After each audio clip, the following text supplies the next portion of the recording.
afternoon, boys and girls, or good morning whenever you're watching this. I have missed you so much, and I'm so glad that I get to do this again. I'm going to read to you today a story called Paddington's Pop-Up Book. And for those of you who don't know me, I travel a lot. I love to travel. But as a little girl, I lived in a country called England and in a city named London. And in London, they have a lot of trains, and a lot of the trains go underground. It's called the Tube. And one of the stations you can stop in is called Paddington Station. And if you go to Paddington Station, one of the things you see are hundreds and hundreds of these cute little bears called Paddington Bear.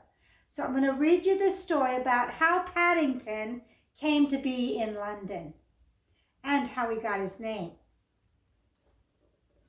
Mr. and Mrs. Brown first met Paddington at a railway platform. In fact, that's how he came by his name, because it is kind of an unusual name for a bear. Paddington was the name of the station that Mr. and Mrs. Brown found this bear at. They were waiting to meet their daughter Judy, who was coming home for the school holidays. That means vacations. When Mr. Brown caught sight of him sitting on an old suitcase behind a pile of luggage near the Lost and Found office. So here he is, sitting on a suitcase, and there's the Lost and Found sign.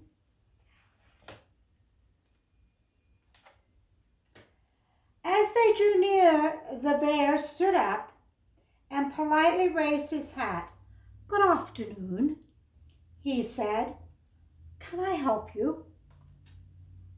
Mr. and Mrs. Brown didn't quite know what to think, and they didn't know what to say at first. But then they caught sight of a label that was on the bear, and the label said, "Please look after this bear. Thank you." That was written on that label. "You're a very small bear," said Mrs. Brown. "Where do you come from?" "Darkest Peru," said the bear, making sure that no one else could overhear. "I'm not really supposed to be here at all. I'm a stowaway." Bending down, he unlocked the suitcase with a small key and stood up holding a jar of marmalade, probably orange marmalade. Mr. and Mrs. Brown looked at each other as Paddington announced, "I lived in a lifeboat and I ate marmalade. Bears love marmalade." "I think," said Mrs. Brown, "you had better come and stay with us, Paddington."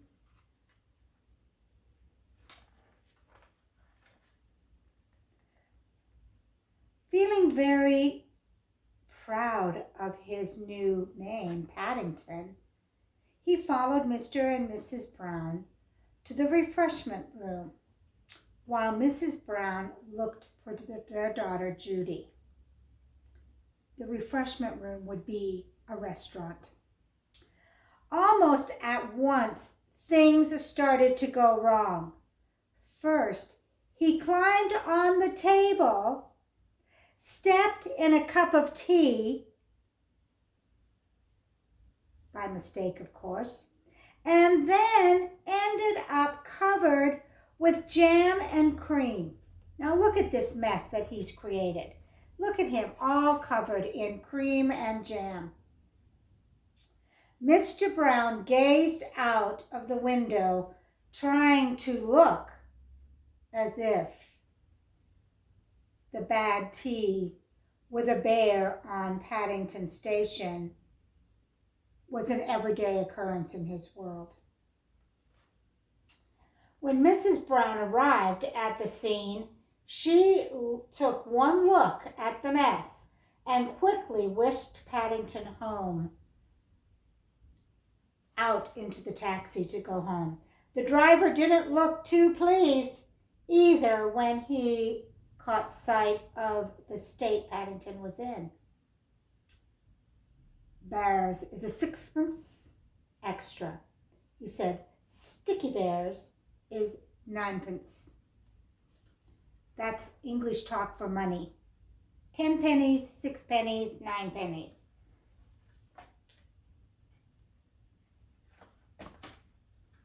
As soon as Paddington got indoors, he was sent upstairs for a bath.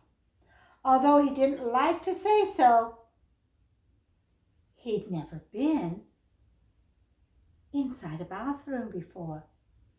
And he spent so much time trying to write his new name on the mirror with Mr. Brown's toothpaste that he forgot to turn off the water tap.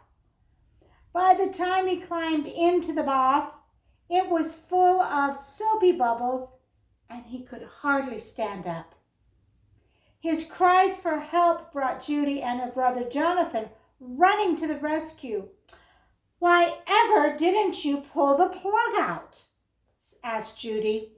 "Oh dear," said Paddington. "I didn't think of that."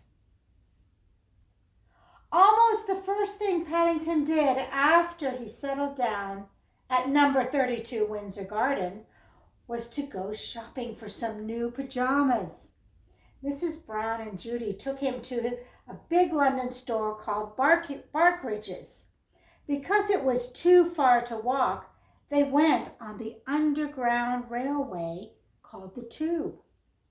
But Paddington soon found it's one thing going on an underground railway when you know where you're going. It's quite another matter when you don't. And in his excitement, he got lost and found himself trying to go up on the down moving staircase. Look at that. He's trying to go the wrong way. Once inside Barkridge's, Paddington lost no time in choosing which pajamas he wanted. They had large patterns of flowers all over them. "If I wear these," he announced, "I shall never, ever get lost again." But in fact he did. For when he went to try them on in the dressing room, he took the wrong turn and ended up in the shop window by mistake. He was so surprised that he knocked over a whole pile of pots and pans, much to the amusement of the crowd on the pavement outside. In his pajamas. So then Paddington expected to be in trouble over his accident in Barkridge's shop window. But so many people wanted to buy flowered pajamas just like the ones he was wearing in the window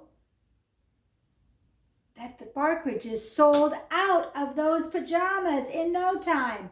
They were so pleased that they made him a present of some Wellington boots. Now, over here are the boots. Now, if you don't know what Wellingtons are, they're like rain boots. And you need them a lot in London and in England. And so when he went to bed that night, he made yet another discovery. It's much easier putting on the wellies than it is taking them off. And let's see, I think this pulls out. Oh no, maybe not. Anyway, in the end, he gave up trying to take off his boots. And instead, he just climbed into bed and tried to picture all the exciting things that had happened to him since arriving in London. But so much had happened, and he was so worn out by all of his adventures that his eyelids got heavier and heavier. And he was so soon fast asleep, dreaming of even more things to come. All the same, Paddington decided he was going to like living with the Brown family. Never in his wildest dreams had he pictured ending up surrounded by so many nice things in a room that he could call his very own. Now, Paddington has a lot of stories and a lot of adventures. And Peru, if you remember Mr. Matthew, he went to Peru on a mission trip a couple years ago. And Miss Brittany also did. And I got to go to Peru as well, and it is kind of dark and kind of secretive and messy. But did you notice that my bears sat with me to listen? I didn't have Paddington. I don't know where my Paddington is. He's somewhere in my house, probably with his wellies on. So enjoy reading. Find these books at the library. Michael Bond is the author of Paddington books. So see you next time. Bye.